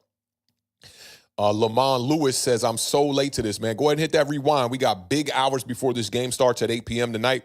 Go ahead and hit that rewind, man, and check out some of the players we talked about, we wanted to watch and whatnot. Easy stream to get through, and we're going to wrap this one up here in a couple of seconds. Y'all know we could rap and talk ball all day long. Shout out to Al L., who said John Gruden does great content too. Now, listen, over the summer, man, when John Gruden was doing the QB camps, oh my God, I was looking forward to those so much. And I wish he would do those just all year long because it is the highest form of content that you can possibly get, man. John Gruden, big shout out to John Gruden. He does a great job over there. I forget the editor and shooter's name over there, but I followed him on Twitter. Love what he's doing. And those are the kind of opportunities that I'm talking about, trying to get in, and be involved and be a part of as far as creating this documentary type style of footage and the stuff that I ultimately see this channel going towards as we progress into the future. Love the QB camp stuff is amazing. And ones that you should check out if you haven't checked out any of them, absolutely check out the Jackson Dart one and absolutely check out the Will Howard one. The Will Howard one really made me a fan of Will Howard. And I thought he could have a lot of success in the NFL. He's dealing with an injury right now during the preseason, and that's why you haven't seen him play. But shout out to Al L for bringing up John Gruden, man. Stephen R. said Dart over Penix. Yeah, I'm cool with that too, because Dart is my fucking quarterback. I'm absolutely going to say Dart over Penix until we get some evidence that says otherwise. But I love both of those quarterbacks. Think they, both were drafted where they should have been drafted at. And I'm wishing them really well in the NFL. I want to see Jackson Dart have a lot of success, obviously, with my own team. And I'm rooting for Michael Penix Jr. with the Atlanta Falcons, absolutely. Shout out my dog, G05 over there from Bleacher Report representing right now. G05 is another one that knows a lot of ball, y'all. He said, what's up, Giants fam? Tonight, Banks definitely needs the reps. Hyatt needs to prove he should be in the regular season rotation and see if Marcus Bowe and Darius Alexander are primed to work their way into the starting lineup. I love it, bro. G05 is one of my biggest supporters, man. Been rocking out with us on Bleacher Report for the last couple of years. Salute to you, dog. I appreciate you pulling up, rocking out with us over here on the YouTube side of things. And I know a lot of my Bleacher Report family been like, man, we need to get those simultaneous streams going on Bleacher Report and on YouTube, and we're working on that for sure, man, because the back end of Bleacher Report's app has been struggling. There's been a lot of bugs within the creator studio with them and whatnot, so we're working on that, and hopefully by the time we get to the regular season, everything's all ironed out, man. But big shout out, G05. I'm glad you could make it here today. I'm glad I saw your comment in the chat, too. Shout out Bobby Banks in the building. He says, man, I'm so stoked for this season, man, and it's been a while since I felt this confident. I feel you, and the confidence for me is not even from a win perspective, right? It's just like the players, the personnel that we have on the field, getting back to Mike Kafka calling plays, giving Shane Bowen the proper groceries for his defense, although I do think we're a little bit more speed-oriented than we are power-oriented, and that is intriguing to see what's going to happen during the season, but the excitement is there, man. I've been standing up, as we watch these preseason games, and I think that'll continue to happen as we get to the regular season, but got to agree with you on this one, Bobby, man. That's definitely a fact right there. Korean Trump supporter said, because we skipped McCarthy as well. Yep. And I think that Jackson Dart is a similar prospect to J.J. McCarthy, but I think Jackson Dart brings that added mobility skill set. But that is a good point. We did skip over J.J. McCarthy. And I remember J.J. McCarthy was on the Rich Eisen show, and Rich Eisen asked him, so, if there's a team out there that you think is going to draft you, who is it? And J.J. McCarthy said the New York Giants. And Giants were like, sorry, buddy, not drafting you. Let's see. Total Package 210 says, with quarterbacks, I ask, does it come off the palm or does it come off the wrist? That's some next level stuff right there. I was looking at some throws from Mike Vick. I forget the homie that was posting it, but just the way the ball came off Mike Vick's hand, man, that thing was spinning. And to this point that you're bringing up here, it's largely in part why I like Dylan Gabriel a little bit more as a prospect than I like Shedeur Sanders. I think they're pretty close. But the way the ball just comes off Dylan Gabriel's hand, I think is just a little bit more like what you want to see. Like that Mike Vick spin, that tight spiral, the way it just flicks out of the hand. Whereas I feel like, for you, you're saying that it's the palm or the wrist. For me, it's like if the quarterback looks like he's pushing the ball a little bit. And at times I feel like Shedeur Sanders, it almost looks like he's pushing the ball just a little bit rather than throwing it. And also his mechanics, the way that he's a bit over the top, that was something I didn't like about Shedeur's mechanics. Like the energy goes up and then comes down a little bit. It's like I used to try to throw like that when I was a kid, and I don't know what the fuck I was doing. But Shedeur Sanders, I think his mechanics have cleaned up as far as the over-the-top release. It has cleaned up from what I've seen in the preseason so far, but Dylan Gabriel can just spin it. Cole Gordon is in the building. He says, do you think we win week 1? We're going to have to wait till we get there to that preview. But I'll say this. I think the New York Giants have a great chance of winning week 1 for sure. We got to catch the Washington Commanders slipping a little bit, dealing with the Terry McLaurin contract not being, in training camp. Hopefully he's a little bit, rusty, and just dealing with a couple of other things there. New offensive linemen, bringing in new weapons. Just hopefully we catch them before they build the chemistry and continuity that I think they're going to have when they get to the later portion in the season. Pete Cho said, can we finally appreciate the late season win against the Colts last year? We got Abdul and Dart as the result of that win. Thank you, Drew Lock. Yeah, man. Drew Lock went out there and balled out. I don't know if I can appreciate the win because there is still a little portion of me that's bitter that we didn't get Cam Ward. But from what we've seen in the preseason, it doesn't seem to be that large of a gap between Jackson Dart and Cam Ward, if there is a gap at all. So we'll see. We'll see. I do think Cam Ward possesses the more elite arm talent characteristic than Jackson Dart. But both of those quarterbacks look like they're going to have lengthy NFL careers and have a lot of success in the NFL. So we shall see. Stephen R. says, the recent 2 drafts was game-changing. Would the beginning of Joe Schoen be only because he was learning on the job versus being a bad general manager? Only mistake is letting Saquon walk, but drafts plus trades, he's been good at. That's very true. I would say letting Xavier McKinney walk is still up in the air, right? Because if Javon Holland can come in here and like really fill Xavier McKinney's shoes, we'll kind of forget about that. They're being paid very similarly. Javon Holland is making just $1 million less AAV per year, and Xavier McKinney's contract is 1 year longer than Javon Holland's. But you're right. I mean, the Saquon thing, and then you got to look at the Daniel Jones contract. If Joe Schoen had something to do with that as another one of the mistakes, I will look at Isaiah Simmons, the trade for him for a 7th rounder. I mean, it's just a 7th rounder, so it's not like some egregious mistake or anything. But that just didn't work out from a personnel standpoint. Love the signing of Jermaine Illuminor. That was a really good one. I'm okay with the John Runyon signing as well. And the drafts have been great. And this past free agent period has been amazing. You know, Jaji05 can vouch for this. You know, when we first finished and came to the conclusion of the 2024 season, and we were about to approach the beginning of the free agency period going into 2025, I posted what the roster looked like. I almost want to upload it, but it would take me a little while to find it. But I posted what the roster looked like going into free agency. And it became a running joke on Bleacher Report that, yo, like, Authentic, can you just please not show us that graphic anymore? Because the roster looked that poor. Like, people were saying that they were having seizures looking at the roster. They wanted to vomit looking at the roster. And you got to give Joe Schoen his props. You know, this free agent period went really well, and he filled a lot of holes on the New York Giants team. So, yeah, man, I'm willing to put some of the mistakes in the past from Joe Schoen. And I think he's, you know, done a great job the last 2 seasons. And I think you make a good point here, Stephen Arce. Like, this is exactly how I used to word it in the summer and, you know, in the spring this offseason, was that Joe Schoen is a guy learning on the job, and he's made some mistakes. Hopefully he doesn't make more as we get, you know, further off into his tenure as the Giants general manager.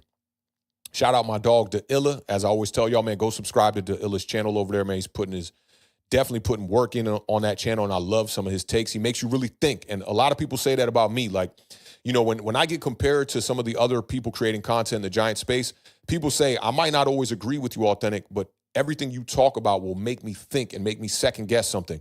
DeIlla does a lot of that. DeIlla said, what's up, Authentic? Going to have to listen to this one on the way home. Most definitely, man, go ahead and, replay this one. Just, I would say not a lot of key details, but just going over some players that we wanted to see tonight in tonight's action and whatnot, and who we're going to be keeping our eyes on. MK said, all good for the Colts costing us Cam Ward. Now they have to suffer with Daniel Jones. That's a fact, man. That's a fact. And we got another super chat. Big shout out to my dog one time. Bless up KG, representing over there from Bleacher Report. He said, just here to support, but YouTube over Bleacher Report. He said, no cap. I feel you, brother. I feel you, man. I feel you. Now, we're doing a little bit of both, man. Bleacher Report, let's just say, financially, they take care of the pockets. Real nice. Real nice. Can't go without saying that they definitely take care of their content creators over there. That's a fact. So shout out to Bleacher Report, but also shout out to all my folks over here on Bleacher Report and more over here on YouTube. But more importantly, shout out to my dog, Bless Up KG, one time for supporting the channel with that $1.99 super chat, man. Let me make sure we got through all of the super chats real quick.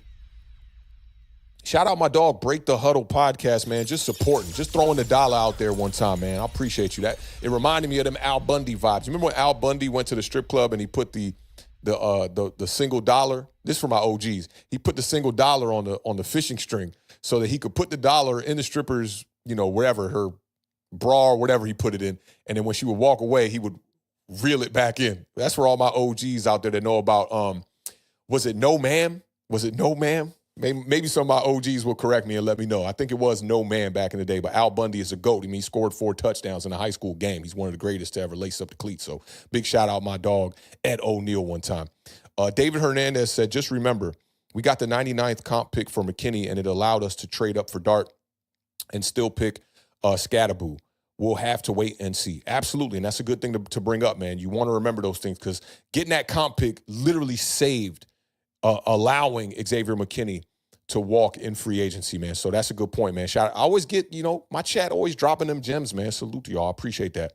Breaking the Huddle podcast said, laughing my ass off. Yeah, bro. Al Bundy was, I Am Jarrell said Al Bundy was wilding. He was definitely wilding. And you couldn't put out no TV show like that today. You definitely could. It was a little bit sexist for sure. And Al Bundy was teetering that line for sure, man. But yeah, Picho, you know what's up. Legend of Polk High, baby. I got to give me a Polk High jersey. That's a fact, man. Ben Ayers said the Vikings may get a fourth-round comp pick for Daniel Jones next offseason.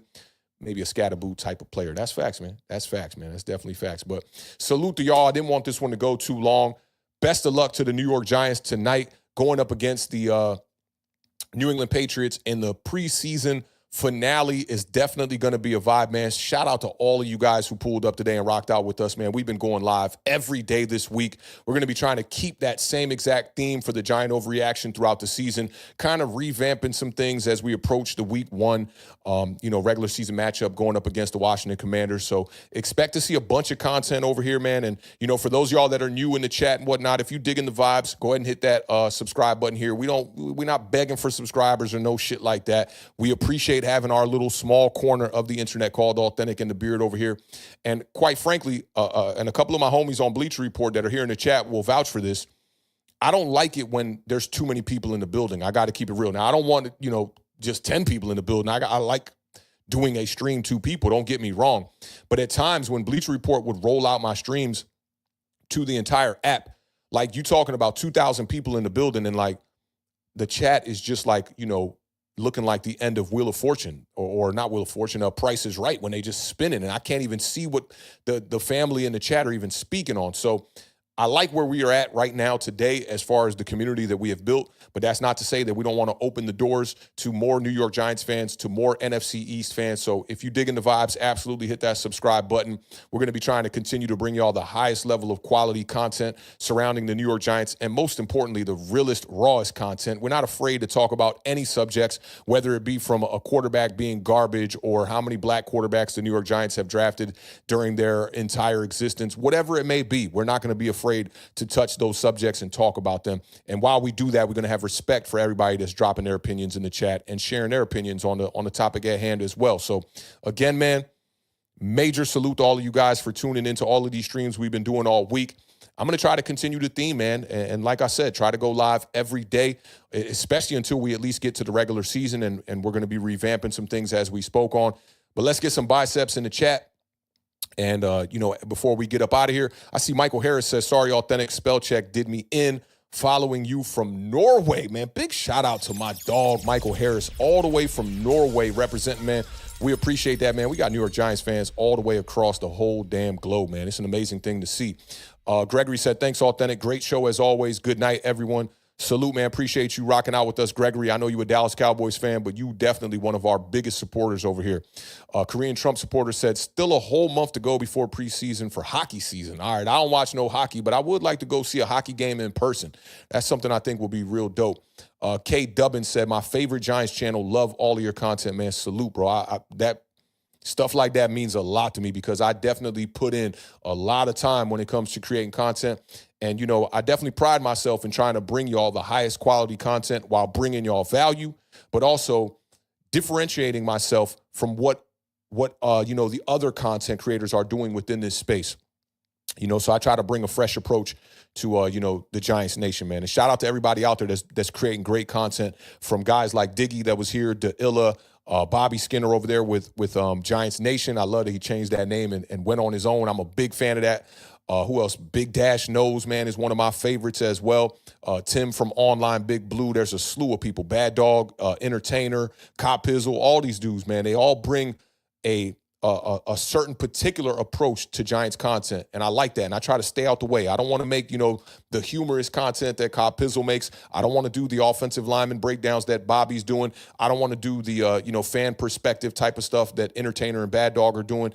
I want to do our channel the authentic way. That's how I like to approach things. So if y'all respect that, salute to y'all, man. But I will catch y'all hopefully tomorrow. And again, I encourage y'all, download the Bleacher Report app. Come tap in over there, man. It's a different vibe over there. I'm going to keep it real with y'all. I got to keep it funky. Like, it's a different vibe over there. More Homer takes and whatnot. But I encourage y'all to download that app and follow me over there as well. And as soon as the game goes off tonight, I'll be doing an immediate reaction to the Giants' preseason finale against the Patriots as well. And who knows, if I'm feeling good, they only require me to do like 30 minutes over there on Bleacher Report. Them streams tend to go about an hour and a half like these do, 2 hours as well. But maybe I'll keep that one nice and tight and short, and we'll see. Maybe we do a midnight type of stream over here on Authentic in the Beard. We'll see.